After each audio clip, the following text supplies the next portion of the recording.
বন্ধুরা, তোমাদেরকে আজকে আমি একটি নতুন টপিক সম্পর্কে ধারণা দিতে চলেছি, যার নাম হচ্ছে স্থির তড়িতের প্রাথমিক ঘটনাবলী।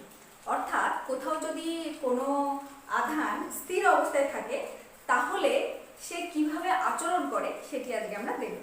ঠিক আছে, তাহলে চলো শুরু করি আজকের টপিক।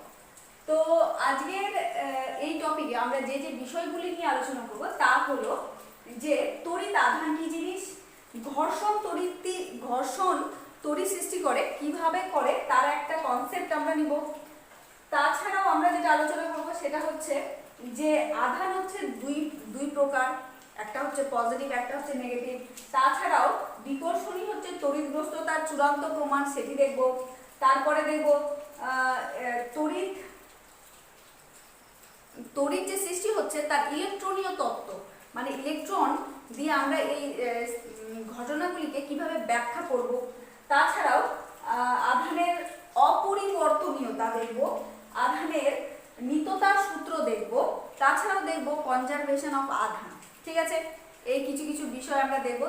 তারপরেও যদি সময় থাকে তাহলে অবশ্যই আমরা আরো কিছু জিনিস নিয়ে আলোচনা করব। তবে চলো, প্রথম যেটা জিনিস, যে মোটামুটি যীশু খ্রিস্ট জন্মের 600 বছর আগে কিছু কিছু বৈজ্ঞানিক এই ধারণাটা দিয়েছিল যে প্রত্যেকটা একটা জিনিস আরেকটা জিনিসকে যে আকর্ষণ বা বিকর্ষণ করে তার পেছনে কি কারণ আছে।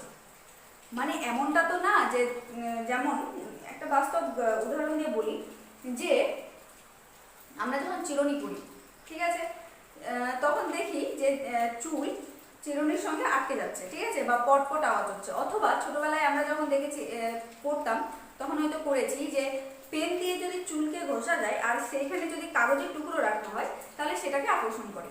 এটা তো আমরা অবশ্যই ছোটবেলা থেকে পড়ে এসেছি যে এটা কেন হচ্ছে। ঘর্ষণের জন্য তার মধ্যে যে একটা স্থির তড়িৎ সৃষ্টি হচ্ছে, তার ফলে যে একটা আকর্ষণ বিকর্ষণের সৃষ্টি হচ্ছে, তার কারণে এটা হচ্ছে। তো এটা যে আজকে আমরা জেনেছি তা না। যীশু খ্রিস্ট জন্মের মোটামুটি 600 বছর আগে থেলস নামে একজন বৈজ্ঞানিক এর ধারণা দিয়ে গেছেন। ঠিক আছে, ধারণা দিয়ে গেছেন। তবে এই ধারণাটা শুধুমাত্র তিনি দিয়েই গেছেন, সেটির যে অথেন্টিক কোনো প্রমাণ সেটা তিনি দিতে পারেননি। তবে ঠিক আছে, কোনো প্রবলেম নেই। তারপরে আস্তে আস্তে আমাদের ফিজিক্স উন্নত হয়েছে এবং আমরা জানতে পেরেছি যে এটা হচ্ছে কেন। ঠিক আছে, তো তার আগে আমি কিছু জিনিস দেখাতে চাচ্ছি। দেখো, যে কোনো পদার্থ এই পৃথিবীতে সমস্ত কিছুই তিনটে ফান্ডামেন্টাল জিনিস দিয়ে তৈরি। ঠিক আছে, এখন অবশ্য আরো কিছু জিনিস আবিষ্কার হয়েছে, তবে আমরা বেশি জিনিস থেকে দেখব যে কোনো পদার্থ, ঠিক আছে, পদার্থ মানে ধরো, আচ্ছা আমি আরেকটু ভালোভাবে বলি। ধরো যে আমি বাড়ি তৈরি করবো, ঠিক আছে, একটা বাড়ি তৈরি করবো। তাহলে যদি আমি এই বাড়ি তৈরি করতে যাই তাহলে আমার কি লাগবে? এই বাড়ি তৈরি করতে গেলে আমার ইট লাগবে, তার সাথে সাথে সিমেন্ট, বালি, অবশ্য অনেক কিছু জিনিসই লাগবে। তবে এই বাড়ি তৈরি করার জন্য বেসিক কি জিনিসটা লাগছে? আমার ইট লাগছে। এই ইট দিয়ে আমরা কিন্তু একটা বাড়ি তৈরি করতে পারি। তবে প্রত্যেকটা বাড়ি দেখতে কিন্তু একই রকম হয় না। ঠিক আছে, কোনো একটা বাড়ি বড় হয়, তার তুলনায় আরেকটা বাড়ি আরেকটু বড় হয়, তার তুলনায় আরেকটা বাড়ি আরেকটু বড় হয় বা ছোট হয়। ঠিক আছে, তো ইটের পরিমাণের উপরে ভিত্তি করে সেই বাড়িটার সাইজ আমরা দেখি। ওকে, তাহলে আমি যদি কোনো একটা পদার্থ নিই, যে কোনো পদার্থ যেটা আমাদের ডে টু ডে লাইফে আমরা যে দেখতে পাই, যেমন আমি এই পেনটাই নিলাম। এই পেন তো কিছু পদার্থ, কোনো একটা পদার্থ দিয়ে তৈরি। তাহলে এই পেনটা কিছু দিয়ে তো তৈরি। এটাকে ভাঙতে যখন আমি শেষ পজিশনে পৌঁছাবো তখন কি পাবো, তাই না? যে এটা বেশি কোনো একটা জিনিস দিয়ে তো তৈরি। তো এইটা দেখা গেল যে কোনো একটা পদার্থকে ভাঙতে তার লাস্ট পজিশনে আমরা কি পাই? পরমাণু পাই। তবে এই পরমাণু দিয়ে যে সমস্ত পদার্থ তৈরি, এই পরমাণু মানে হচ্ছে যে এই পরমাণু দিয়ে কিন্তু সমস্ত পদার্থ তৈরি। কিন্তু এই পরমাণু কি কোনো একটা পদার্থের লাস্ট পজিশন, নাকি একেও ভাঙা যায়? তো দেখা গেল যে একেও ভাঙা সম্ভব। একে ভেঙে আমরা কি পেলাম, যে একটা পরমাণু, এই পরমাণুকে ভেঙে আমরা আরো তিনটে জিনিস পেলাম। কি কি সেটা? ইলেকট্রন, প্রোটন আর নিউট্রন, এই তিনটে জিনিস পেলাম। কিন্তু এই ইলেকট্রন, প্রোটন আর নিউট্রন থাকে কিভাবে? এই ইলেকট্রন প্রোটন থাকে, ধরো এটা হচ্ছে নিউক্লিয়াস, হ্যাঁ, এই নিউক্লিয়াস বা কেন্দ্রক, এই নিউক্লিয়াসের মধ্যে থাকে কে? প্রোটন প্লাস নিউট্রন, আর এর বাইরে ঘুরতে থাকে হচ্ছে ইলেকট্রন। তার মানে কেন্দ্রে থাকে প্রোটন আর নিউট্রন, আর এর বাইরে ঘুরতে থাকে ইলেকট্রন। ঠিক আছে? এই ইলেকট্রন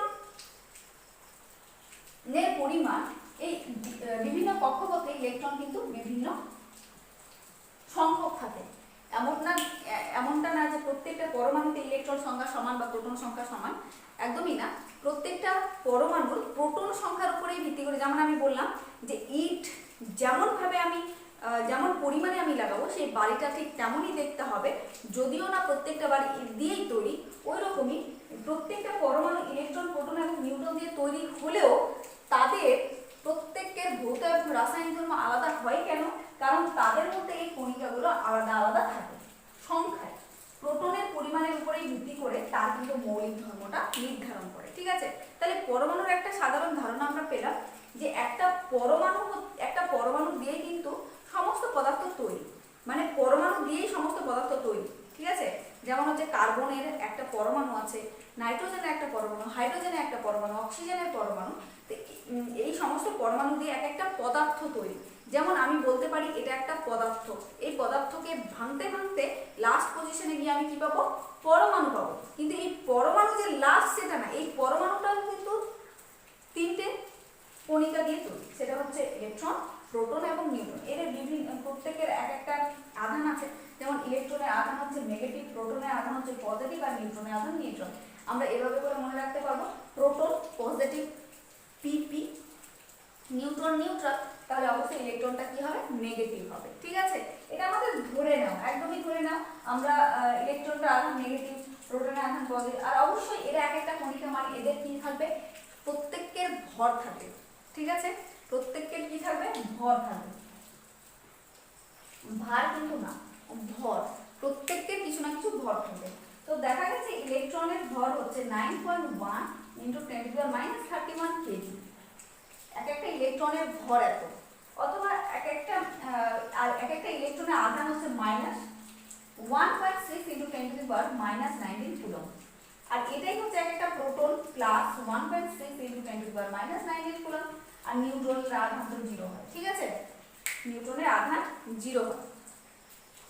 তাহলে আমরা একটা পরমাণু কি কি দিয়ে গঠিত হয় সেটা আমরা দেখে ফেললাম, যে একটা পরমাণু কি কি দিয়ে গঠিত। এখনই বললাম কি কি? ইলেকট্রন, প্রোটন এবং নিউট্রন। ইলেকট্রন হচ্ছে আধানে কি হয়? নেগেটিভ, প্রোটন কি হয়? পজিটিভ, আর নিউট্রন হয় নিউট্রন। একদম ঠিক। আর প্রোটন আর নিউট্রন এগুলো অবশ্য আমরা জানি, যেহেতু 12-এ পড়ি, কিন্তু তাও আমি একটু বেসিক থেকে শুরু করছি। নিউক্লিয়াসের মধ্যে কে থাকে? প্রোটন এবং নিউট্রন থাকে, আর নিউক্লিয়াসকে কেন্দ্র করে যে ঘুরতে থাকে ইলেকট্রন ঘুরতে থাকে। ঠিক আছে? এইটুকু আমাদের জানা।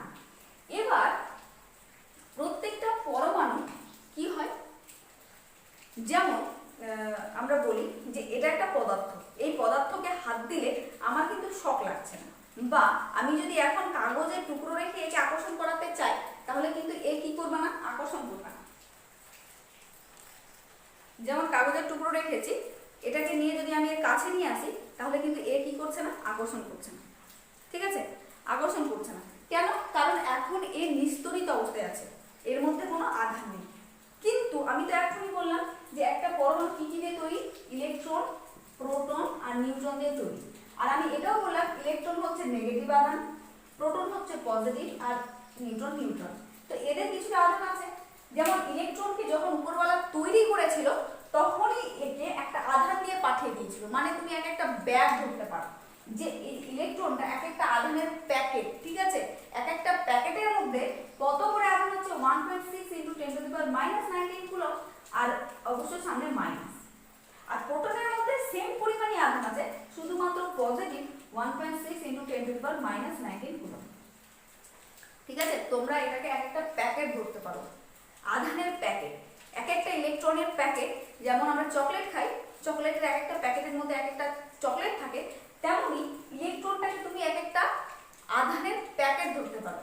আর এই এক একটা আধানের প্যাকেটের মধ্যে কতটা আধান ধরে নিয়েছে, 1.6 × 10⁻⁹ কুলম্ব মাইনাসে, ঠিক আছে। আর প্রোটনে কতটা, প্লাস 1.6 × 10⁻⁹ কুলম্ব। আর নিউট্রন তো নিউট্রাল, ওই জন্য এর মধ্যে কোনো আধান থাকে না। আধান আমরা কত ধরি, 0, ঠিক ধরেছো। এবার দেখো আমি যদি একটা কার্বন পরমাণু দিয়ে উদাহরণ নিই, মনে করো আমার কাছে একটা কার্বনের পরমাণু আছে। তো আমরা জানি কার্বনের পরমাণুতে 6টা কি থাকে, প্রোটন থাকে, আর 12টা কি থাকে, প্রোটন প্লাস নিউট্রন মিলে 12টা থাকে। আর প্রোটন শুধুমাত্র থাকে 6টা, আর ইলেকট্রন থাকে 6টা, ঠিক আছে, সাধারণ অবস্থায়। এবার আমি দেখছি প্রোটন 6টা, ইলেকট্রন 6টা, আর নিউট্রন তাহলে কটা হলো এখানে, 6টা হলো। এবার দেখা গেল যে জয়টা প্রোটন আছে ঠিক তয়টাই ইলেকট্রন আছে, তার মানে প্রোটন তো পজিটিভ আর ইলেকট্রন তো নেগেটিভ। তার মানে কি করেছে এরা, একে অপরকে রিডিউস করে কি করেছে, 0 করে দিয়েছে, একে অপরকে ক্যান্সেল আউট করে দিয়েছে, কাট করে দিয়েছে। ওই জন্য আমি যখন কোনো একটা পরমাণুকে টাচ করি, যেমন এটাই যদি কার্বন দিয়ে তৈরি হয়, এটাকে যখন আমি টাচ করছি তখন আমার কোনো আধান অনুভূত হচ্ছে না, ঠিক আছে, বা এ কাউকে আকর্ষণ বা বিকর্ষণ করছে না। মানে সাধারণ অবস্থায় কোনো একটা পরমাণু নিস্তড়িত হয়। নিস্তড়িত হয় মানে এটা না যে ওর মধ্যে কোনো ইলেকট্রন, প্রোটন বা নিউট্রন নেই, সবাই আছে, কিন্তু প্রোটন আর ইলেকট্রনের পরিমাণটা আছে সমান। ওই কারণে কি হচ্ছে যে এরা একে অপরকে ক্যান্সেল আউট করছে। এই কারণে যখন একটা পরমাণু সাধারণ অবস্থায় থাকে তখন তার মধ্যে কোনো আধান থাকে না, ঠিক আছে, ক্লিয়ার হলো। ওর মধ্যে ইলেকট্রন থাকে, প্রোটনও থাকে, নিউট্রনও থাকে, কিন্তু তা সত্ত্বেও ওর মধ্যে আধান থাকে না কেন, কারণ ওর মধ্যে ইলেকট্রন ইকুয়াল টু প্রোটন থাকে, ঠিক আছে, ক্লিয়ার হলো। এবার দেখো একটা জিনিস লক্ষ্য করো যে এরা নিউক্লিয়াসে আছে, প্রোটন আর নিউট্রন নিউক্লিয়াসে আছে, মানে পরমাণুর কেন্দ্রে আছে, আর তার বাইরের চারিদিকে কে ঘুরছে, ইলেকট্রন ঘুরছে, বাইরের চারিদিকে কে ঘুরছে, ইলেকট্রন ঘুরছে, আর কেন্দ্রে কি আছে, প্রোটন আর নিউট্রন। এবার তুমি বলো যে কোনো একটা জিনিস তোমরা বাড়ির শোকেসের ভেতরের আলমারিতে রেখেছো, ঠিক আছে, আর একটা তুমি জাস্ট বাইরে ডাইনিং এ রেখে দিয়েছো। এবার তুমি বলো যে কোনটাকে সহজেই আমি নিতে পারবো তোমাদের বাড়ি থেকে, ঠিক আছে, কাকে সহজে নিতে পারবো, নিশ্চয়ই যেটাকে তুমি বাইরে রেখেছো আর যেটাকে খুব সিকিউর ভাবে, খুব যত্ন সহকারে ভেতরে রেখেছো, তাকে কিন্তু আমি সহজে পাবো না। তাকে নিতে গেলে আমাকে সেই পরিমাণ শক্তি প্রয়োগ করতে হবে, ঠিক আছে, বল প্রযুক্ত করতে হবে, তারপরে হয়তো আমি সেটাকে নিতে পারবো। তো সেম জিনিস, এ কেন্দ্রে আছে কে, প্রোটন আর নিউট্রন, আর ইলেকট্রন বাইরের কক্ষে ঘোরাফেরা করছে।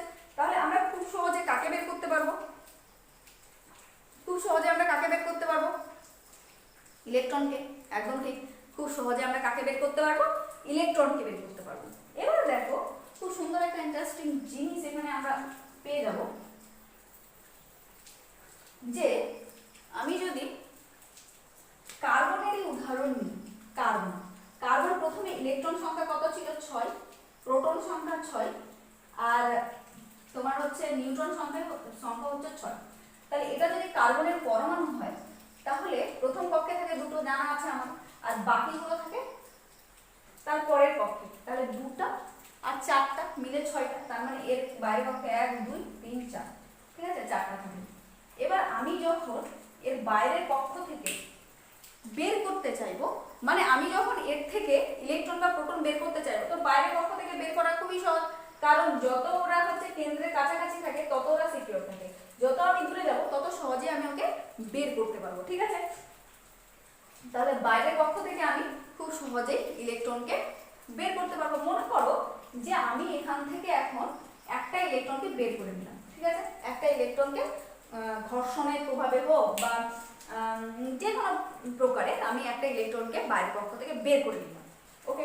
তাহলে এখন ইলেকট্রন সংখ্যা কত হয়ে গেল, একটা ইলেকট্রন তো চলে গেছে, তাই না, তাহলে এখন ইলেকট্রন সংখ্যা থাকলো 5টা। আর প্রোটন সংখ্যা তো আমি বের করতে পারবো না, কারণ ওটা কেন্দ্রে আছে, অত সহজে ওটাকে বের করা যায় না। তাহলে এখন প্রোটন সংখ্যা কত, 6ই থাকলো, আর নিউট্রন তো 6ই থাকলো। তার মানে দেখো এবার তুমি যদি প্লাস মাইনাস করো তাহলে কে বেশি থাকছে, প্রোটন একটা বেশি হয়ে গেল না, 5টা আর প্রোটন হচ্ছে 6টা। তার মানে এখানে একটা কি বেশি হয়ে গেল বলো, একটা কি বেশি হয়ে গেল, একটা এখান থেকে আমি পেলাম ইলেকট্রন কমে গেছে আর প্রোটন একটা বেড়ে গেছে। তার মানে আমি দেখে নিলাম যে এই যে পরমাণুটাতে প্লাস একটা আধান চলে আসলো। অর্থাৎ যদি আমরা একটা পরমাণু থেকে একটা ইলেকট্রনকে বের করে নিই, তাহলে যেহেতু ওর প্রোটন সংখ্যাটা বেড়ে যাচ্ছে না, অ্যাকচুয়ালি ইলেকট্রন সংখ্যাটা কমে যাচ্ছে, আর তুলনামূলকভাবে যদি আমি এর থেকে এর দুজনা তুলনা করি তাহলে দেখা যাচ্ছে যে প্রোটন একটা বেশি মনে হচ্ছে। সো এখানে প্রোটন যেহেতু পজিটিভ আধান যুক্ত হয়, ওই কারণে এর মাথাতে একটা প্লাস চিহ্ন আসবে, মানে এ পজিটিভ আধানে আনিত হয়েছে। এবার কোনো কারণে যদি ওই কোনো একটা ইলেকট্রনকে আমি যদি এর বাইরের কক্ষে ঢুকাতে পারি, ঠিক আছে, বাইরের কক্ষে প্রতিস্থাপিত করতে পারি, বাইরের কক্ষে আগে 4টা ছিল আর একটা আমি দিলাম, তাহলে হয়ে গেল 5টা। এক্ষেত্রে কি হবে, যেখানে 6টার জায়গায় 7টা চলে আসবে, ঠিক আছে, 6টা ছিল +1 তাহলে 7টা হলো। তার মানে কি একটা ইলেকট্রন বেশি হয়ে গেল, আর ইলেকট্রনের আধান হচ্ছে নেগেটিভ, সুতরাং এর মধ্যে কি আধান চলে আসলো, নেগেটিভ আধান চলে আসলো। আমি বুঝতে পারছি আমি খুব বেসিক থেকে যাচ্ছি, তবে বেসিক থেকে গেলে হয়তো আমরা ভালো বুঝতে পারবো, ওই কারণে আমি বেসিক থেকে যাচ্ছি, ঠিক আছে। তাহলে কিভাবে আমরা কোনো একটা জিনিসকে আধানে আনিত করতে পারি বোঝা গেল। তাহলে আমরা কি কি দেখলাম, যে একটা পরমাণু 3টে কণিকা দ্বারা গঠিত, ইলেকট্রন, প্রোটন এবং নিউট্রন। ইলেকট্রন হচ্ছে পজিটিভ, ইলেকট্রন হচ্ছে নেগেটিভ, প্রোটন হচ্ছে পজিটিভ আর নিউট্রন হচ্ছে নিউট্রাল, ঠিক আছে। এবার আমরা যখন কোনো একটা পরমাণুকে ঘর্ষণ বা অন্য কোনো প্রভাবে নিয়ে আসি, তখন দেখা যায় যে বাইরের কক্ষ থেকে ইলেকট্রন হয় ওর মধ্যে প্রবেশ করে, না হলে ওখান থেকে বেরিয়ে আসে, এই কারণে সে তড়িৎগ্রস্ত হয়। কিন্তু সাধারণ অবস্থায় কোনো একটা পরমাণু কি হয়, নিস্তড়িত হয়। কেন? কারণ তার মধ্যে ইলেকট্রন এবং প্রোটনের পরিমাণটা কি থাকে, সমান থাকে। বুঝা গেল। এবার নেক্সট কি, যে ইলেকট্রিক চার্জ, তড়িৎ আধান কি, তড়িৎ আধান কিছুই না, আমি যদি এখান থেকে একটা ইলেকট্রনকে বের করে দিই, ঠিক আছে, একটা ইলেকট্রনকে বের করে নিলাম, বের করে এখানে রাখলাম, তাহলে এর আধান কি নেগেটিভ, তাহলে এটা হয়ে গেল আমার একটা তড়িৎ আধান। অথবা একটা প্রোটনকে নিয়ে আসলাম, ঠিক আছে, একটা প্রোটনকে নিয়ে আসলাম, তাহলে এটা হয়ে গেল একটা তড়িৎ আধান। আজকে আমাদের যেটা আলোচনা, এই তড়িৎ আধানকে নিয়ে আলোচনা, তবে এই তড়িৎ আধান স্ট্যাটিক অবস্থায় থাকবে বা স্থির অবস্থায়। আমি যদি একে স্থির অবস্থায় রেখে দিই, তাহলে তার আশেপাশের কোনো বস্তুর সঙ্গে কিভাবে ইন্টারাক্ট করছে সেটা আমাদের দেখতে হবে, কিভাবে ব্যবহার করছে সেটা আমাদের দেখা। বুঝা গেল। তাহলে দেখো, আমরা আধান দেখলাম,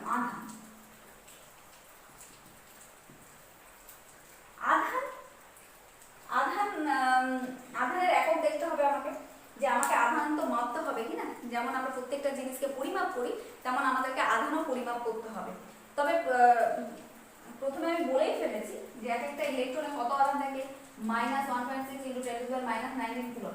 আমি কি বললাম, কুলম। তার মানে আধানের একক, আধানকে যে এককে আমরা পরিমাপ করি তার সেটা কি, এসআই পদ্ধতিতে এটা হচ্ছে কুলম, আর সিজিএস পদ্ধতিতে এটা হচ্ছে ইএসইউ, স্ট্যাক কুলম, ঠিক আছে, স্ট্যাক কুলম। তাহলে আমরা আধান কি জিনিস সেটা দেখে নিলাম, আধানকে কি এককে পরিমাপ করতে হয় সেটা আমাদের দেখা হয়ে গেল। ওকে, এবার নেক্সট, আধানের মাত্রা তোমরা যদি দেখো, তাহলে আধানের মাত্রা কি হয়, আইটি। কিভাবে দেখবো, কিভাবে এটাকে বের করা যায়, এটা মনে না রাখলেও হয়, এটা বের করা যায়। কিভাবে বের করবো দেখো, কিভাবে বের করবো, I = Q/T। এটা আমরা জানি, I কি, তড়িতের প্রবাহ মাত্রা, টেনেই পড়া আছে, তড়িতের প্রবাহ মাত্রা। Q মানে কি, আধান, আর T মানে কি, সময়, ঠিক আছে। তাহলে আমাকে এর পরিমাপ করতে হবে, তাহলে Q = কি হলো, I × T। তাহলে I এর জন্য আমরা কি মাত্রা ব্যবহার করি, I ব্যবহার করি, আর T এর জন্য ক্যাপিটাল T। তাহলে IT হয়ে গেল এর মাত্রা বা মাত্রীয় সংকেত। তাহলে এটাও হয়ে গেল আধানের একক, মাত্রা, সবই কমপ্লিট। এবার নেক্সট কি আছে আমাদের, যে ঘর্ষণ তড়িৎ সৃষ্টি করে। ঘর্ষণ তড়িৎ সৃষ্টি করে, এটার খুব সুন্দর উদাহরণ তো সবাই আমরা জানি হয়তো, যে আমরা যদি চুলে একটা পেনকে নিয়ে ঘষি, এই যে একটা পেন, এটাকে নিয়ে আমি যদি চুলে ঘষি, ঠিক আছে, ঘর্ষণের প্রভাবে আধানের সৃষ্টি হয়। আর এটাকে যদি আমি নিয়ে যাই তাহলে দেখব কি যে কাগজের টুকরোকে এ হচ্ছে আকর্ষণ করছে, ঠিক আছে। তাহলে ঘর্ষণের প্রভাবে কি হলো, এর মধ্যে আধান সৃষ্টি হলো। কিভাবে আধান কিভাবে সৃষ্টি হয় একটু আগেই বললাম। কিভাবে, যখন একে আমি চুলের সঙ্গে ঘষলাম, ঘর্ষণ করলাম, তখন এর বাইরের কক্ষ থেকে ইলেকট্রন হয় আমার চুলে চলে গেছে, নাহলে চুল থেকে কিছু ইলেকট্রন এর বাইরের কক্ষে প্রবেশ করেছে। আর যেহেতু ইলেকট্রনের সংখ্যা কমে বেড়ে গেছে, এই কারণে কি হলো যে এর মধ্যে চলে এসেছে আধান, হয় পজিটিভ আধান না হলে নেগেটিভ আধান। যেমন দণ্ডকে পশম বা রেশম দিয়ে ঘষলে এর মধ্যে ধনাত্মক এবং ঋণাত্মক আধান চলে আসে, ঠিক আছে, বুঝা গেল। এবার ঘর্ষণ তড়িৎ সৃষ্টি করে। ঘর্ষণের প্রভাব বোঝা গেল যে বাইরের কক্ষ থেকে একটা ইলেকট্রন চলে যায়, ফলে ওর মধ্যে দিয়ে আধানের সৃষ্টি হয়। দেখো এর একটা খুব সুন্দর উদাহরণ আছে, যে যখন হচ্ছে কোনো গাড়িতে ট্যাঙ্কিতে করে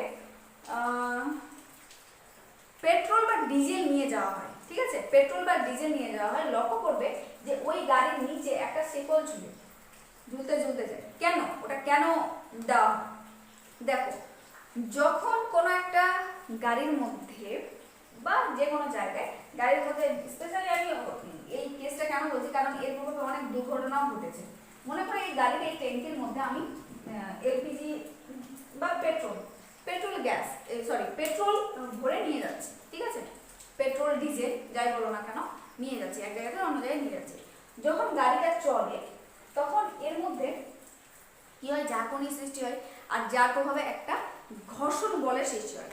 আর ঘর্ষণ বল কি সৃষ্টি করে, আধান সৃষ্টি করে। ঘর্ষণের প্রভাবে তড়িতের সৃষ্টি হয়, ঠিক আছে, তড়িতের সৃষ্টি হয়। আর যেহেতু এরা প্রচুর দাহ্য পদার্থ, এর মধ্যে সামান্য পরিমাণে আধান সৃষ্টি হলে ঘর্ষণের প্রভাবে আবার তাপও সৃষ্টি হয়, আবার এর মধ্যে আধান সৃষ্টি হয়ে গেছে। সুতরাং যেহেতু এগুলো পেট্রোল ডিজেল এগুলো কি হয়, দাহ্য পদার্থ, সুতরাং এর মধ্যে আগুন লেগে যাওয়ার কিন্তু সম্ভাবনা থাকে, যার কারণে বিশাল বড় দুর্ঘটনা ঘটতে পারে। ওই কারণে কি করা হয়, যে এর মধ্য থেকে একটা পরিবাহী তারকে নিয়ে নিচে ঝুলিয়ে দেওয়া হয়, ঠিক আছে, নিচে ঝুলিয়ে দেওয়া হয়। তাহলে কি হলো, এর মধ্যে যদি কিছু আধান আসেও তাহলে এটা কি হবে, এই পরিবাহী তারের মধ্য দিয়ে পৃথিবীতে চলে যাবে, ঠিক আছে, পরিবাহী তারের মধ্য দিয়ে প্রবাহিত হয়ে পৃথিবীতে চলে যাবে। আর পৃথিবীতে চলে গেলে বাস, এর মধ্যে যেহেতু কোনো আধান নেই, সুতরাং এটা সেফ। বুঝা গেল। এর মধ্যে যদি কোনো আধান থেকে যায়, তাহলে যেহেতু এটা একটা দাহ্য পদার্থ, সুতরাং এর মধ্যে দুর্ঘটনা হওয়ার সম্ভাবনা থাকে, অর্থাৎ আগুন লেগে যাওয়ার সম্ভাবনা থাকে। ওই কারণে এর মধ্য থেকে একটা শিকল নিয়ে এটাকে কিসে ঝুলিয়ে দেওয়া হয়, নিচে ঝুলিয়ে দেওয়া হয়। যদি এক্সট্রা কোনো আধান চলে আসে, তাহলে সেটা এই শিকলের মধ্য দিয়ে, অবশ্যই পরিবাহীর মধ্য দিয়ে সেটা পৃথিবীতে চলে যায়, আর আমাদের দুর্ঘটনা এড়ানো যায়, ঠিক আছে।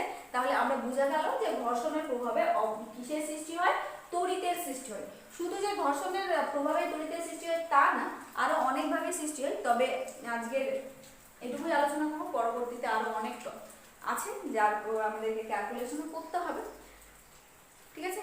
আপাতত এই অবধি বোঝা গেল। নেক্সট, তারপরে বিকর্ষণী তড়িৎগ্রস্ততার চূড়ান্ত প্রমাণ বলছে। বিকর্ষণী হচ্ছে তড়িৎগ্রস্ততার চূড়ান্ত প্রমাণ। এটা কিভাবে আমরা দেখব, খুব স্বাভাবিক, আমরা এটা হয়তো ছোটবেলা থেকে, আমি একটু অন্যভাবে উদাহরণ দিয়ে বলছি যে কিভাবে এটাকে বলা যায় যে বিকর্ষণ। ধরো যে তোমার কাছে চুম্বক আছে, হ্যাঁ, নর্থ সাউথ, আর তোমার কাছে আর একটা চুম্বক আছে সাউথ নর্থ সাউথ, আর একটা কি আছে, চুম্বক পদার্থ আছে, লোহা আছে, লোহা।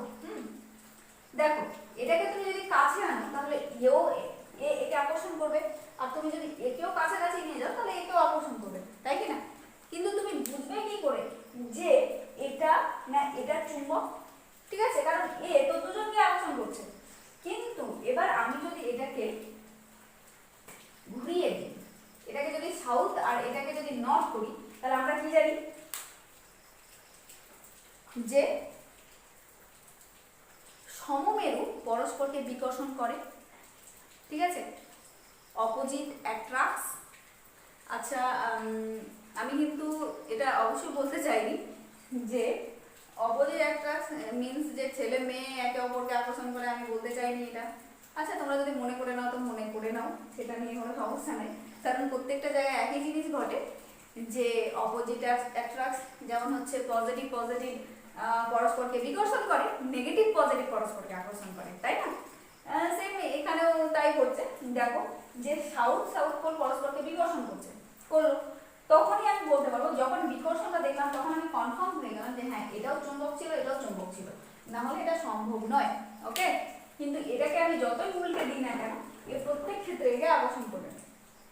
সেম টু সেম, যে আমি একটা বস্তুকে তড়িৎগ্রস্ত করলাম, ঠিক আছে, এর মধ্যে পজিটিভ পজিটিভ আধান আসলো, এখানে যদি আমি কাগজে রেখে দিই, আর যদি এখানে আমি আরেকটা বস্তু আনাম সেটাতে নেগেটিভ নেগেটিভ আধান রেখেছি, দুজনকে আকর্ষণ করবে। আমি বলতেই পারবো না যে এর মধ্যে তড়িৎ আছে না এর মধ্যে তড়িৎ আছে, ঠিক আছে, কারণ দুজনকে আকর্ষণ করছে। কিন্তু যদি এখানে পজিটিভ আধান হয় আর যদি এরা একে অপরকে বিকর্ষণ করে, তাহলে আমি বলতে পারবো কনফার্ম যে দুটোই তড়িৎগ্রস্ত আছে, কারণ সম আধান পরস্পরকে কি করে, বিকর্ষণ করে। ঠিক আছে, সম আধান যদি সেটা পজিটিভ পজিটিভ হয় তাও বিকর্ষণ করবে, নেগেটিভ নেগেটিভ হলেও বিকর্ষণ করবে, আর যদি সেটা পজিটিভ নেগেটিভ হয় তাহলে সেটা একে অপরকে কি করবে, আকর্ষণ করবে। ওকে, বুঝা গেল?